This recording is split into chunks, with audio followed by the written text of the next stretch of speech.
اس کی گردن پر جا بجا اپنے لب رکھتے اسے جولری سے آزاد کراتا ہوا رومان شاہ اس پر مسلط تھا اور اس کی شدتوں سے گھبراتی وہ اس کے جنون سے پناہ مانگ رہی تھی۔ رومان پلیز مجھے گھر چھوڑائیں۔ اس کے دونوں ہاتھوں کو تھام کر اس نے التجا کی اور رومان کا لہجہ مزید مخمور ہوا۔ آج رات میرے پاس گزار لو، آج تمہارے بغیر گزارا ممکن نہیں۔ وہ اس کی خوشبو سے خود کو استوار کرتا جا رہا تھا جبکہ اس کی خوشبو میں نکھرتی وہ بھی بے حال تھی۔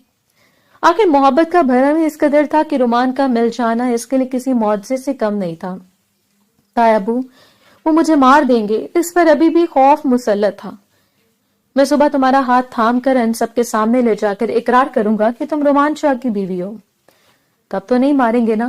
اس بار رومان نے اس کے حسین چہرے کو اپنے دونوں ہاتھوں میں تھام رکھا تھا۔ وہ دھڑکتے ہوئے دل کے ساتھ اسے دیکھتی رہ گئی۔ ان دونوں کے درمیان یہ طے نہیں پایا تھا کہ رومان اسے سب کے سامنے اتنا جلدی قبول کرے گا، لیکن اب وہ اپنی زبان سے اقرار کر رہا تھا اور وہ ابھی بھی بے یقین تھی۔ آپ سچ کہہ رہے ہیں؟ اس نے اپنی بڑی بڑی آنکھوں کو مزید بڑا کیا اور رومان نے اس کے رخساروں پر لب رکھتے اپنا سر اس بات میں ہلایا۔ وہ اس پر یقین کیسے نہ کرتی؟ محبت ہی اس قدر تھی۔ اب کوئی اور بات نہیں ہوگی، اب صرف مجھے خوش کرنا بنتا ہے تمہارا۔ آنکھ ڈباتے ہوئے وہ بے باکی کی حد پار کر گیا اور وہ اس کی جسارتوں پر سرخ ہوتی مسکراتی رہ گئی۔ اسے لگا تھا وہ رات ملن کی رات ہے، اتنی حسین رات جس کے حسین تذکرے ارد گرد پھیلے ہوئے تھے۔ فارم ہاؤس کے کمرے میں گزاری ہوئی وہ رات اس کی زندگی کی پہلی اور حسین رات تھی، لیکن اسے یہ اندازہ نہیں تھا کہ یہ آخری رات بھی بننے والی ہوگی۔ رومان اس کی زندگی میں 6 ماہ پہلے آیا اور 6 ماہ میں ہی عشق یوں اس کے سر پر مسلط ہوا کہ وہ حجابی لڑکی اپنا دل کھول کر اس کے حوالے کر گئی۔ تم جانتی ہو تم بہت خوبصورت ہو، اور اس سے بڑھ کر ظلم یہ ہے کہ میری دسترس میں ہو۔ اس کے ہاتھوں کو اپنی پناہ میں لیتے وہ اس کے وجود پر نچھاور ہو گیا۔ دور کہیں دور تایا کے گھر میں سو سوالات اٹھائے جا رہے تھے، اس پر بدکرداری کے لیبل لگا رہے تھے، لیکن اس وقت وہ رومان کے پاس تھی اور محبوب جب باہوں میں ہو تب کچھ بھی سوچنے کی فرصت نہیں ہوتی۔ رومان کے وعدوں پر سارے اندیشے جھاگ کی طرح بیٹھتے چلے گئے۔ وہ اس کے دل کے مقام پر سرکے ہزاروں وعدے کر آتا، مستقبل کے حسین خواب جو اس کی حسین آنکھوں میں مزین ہو کر چمکنے لگے۔ اس کے وجود پر وہ اپنی ساری شدتیں لٹا چکا تھا، اپنے سارے جنون کو اس کے وجود میں انڈیل کر پرسکون سا آنکھیں بند کیے اس کے پہلو میں لیٹا ہوا تھا، جبکہ زینیا نے ابھی تک اس کے ہاتھوں کو تھام رکھا تھا۔ بے قراری سے اس کے چہرے کے ایک ایک نقش کو اپنے دل میں ثبت کرتے وہ گویا اسے ازبر کرنے کا ارادہ رکھتی ہو۔ خدا کرے آپ میرے نصیب میں رہیں، خدا کرے کوئی تیز ہوا کا جھونکا آپ کو مجھ سے دور نہ لے جائے۔ روتی آنکھوں کے ساتھ التجا کرتے وہ اٹھ کھڑی ہوئی۔ پروردگار نے اسے جو کچھ عطا کیا تھا اب اس کی شکر گزاری کا وقت تھا، اور اس وقت پاک ہو کر وہ نوافل ادا کرنا چاہتی تھی۔ صبح کی سنہری کرنیں اس کے چہرے پر پڑی۔ رات اس نے نوافل ادا کر لیے تھے، لیکن فجر کی نماز قضا ہو گئی اور اپنی بے دہانی پر وہ جی بڑھ کر بدمزہ ہوئی۔ نماز کے فوراً بعد خیال اپنے پہلو میں لیٹے ہوئے شہزادے کی طرف پلٹا تو وہ حیران ہوئی۔ وہ اس کے پہلو سے اٹھ چکا تھا اور حیرت انگیز طور پر وہ اندازہ بھی نہ لگا پائی۔ اپنا دوپٹہ سنبھال کر اپنے گیلے بالوں کو جوڑے میں لپیٹتی وہ اٹھ کھڑی ہوئی، سر پر خوبصورتی سے دوپٹہ جمائے۔ کتنی دیر کمرے میں ٹہلتی رہی، لیکن کافی دیر گزرنے کے بعد بھی رومان کمرے میں نہیں آیا تو اس نے دروازہ کھول کر باہر جھانکا۔ باہر کا ماحول بہت وسیع و عریض تھا۔ فارم ہاؤس میں ملازمین بھی موجود تھے اور یوں لگ رہا تھا جیسے رومان کا اکثر یہاں آنا جانا ہو۔ دروازہ بند کرتے وہ دوبارہ واپس پلٹ آئی۔ اسے اچھا نہیں لگا تھا ملازمین کے سامنے یوں بے دھڑک چلے جانا، نہ جانے وہ اس کے بارے میں کیا سوچتے۔ کافی دیر گزرنے کے بعد کمرے کے دروازے پر دستک ہوئی۔ وہ بے قرار ہو کر اٹھی۔ جب ادھیر عمر کی ملازمہ اندر داخل ہوئی، اپنا سامان اٹھائے، ڈرائیور آپ کو چھوڑ آئے گا، ملازمہ نے گویا حکم دیا تھا۔ وہ اس سے پہلی مرتبہ یہاں دیکھ رہی تھی، جبکہ ملازمہ کی نظروں میں بھی عجیب سی رونق پھیلی ہوئی تھی، جیسے کہ وہ اس کے کردار کو چھلنی کرتی آنکھوں سے دیکھ رہی ہو۔ کیا مطلب ہے آپ کا؟ رومان کدھر ہے؟ اس نے فوراً سوال داغا۔ یہ بتانے کے لیے مجھے یہاں نہیں بھیجا گیا، اپنا سامان اٹھائیں، ڈرائیور آپ کو چھوڑ آئے۔ اور پہلی بار اس کی چھوٹی سی ناک غصے سے سرخ ہوئی۔ آج تک وہ فضول کسی پر غصہ نہیں کرتی تھی، لیکن خود سے بڑی عمر کی ملازمہ پر اسے واقعی غصہ آیا۔ میں آپ سے یہ پوچھ رہی ہوں کہ رومان کدھر ہے؟ اس بار اس کی آواز تھوڑی سی سخت تھی۔ ملازمہ کی نظروں میں ابھی کمی نہیں آئی۔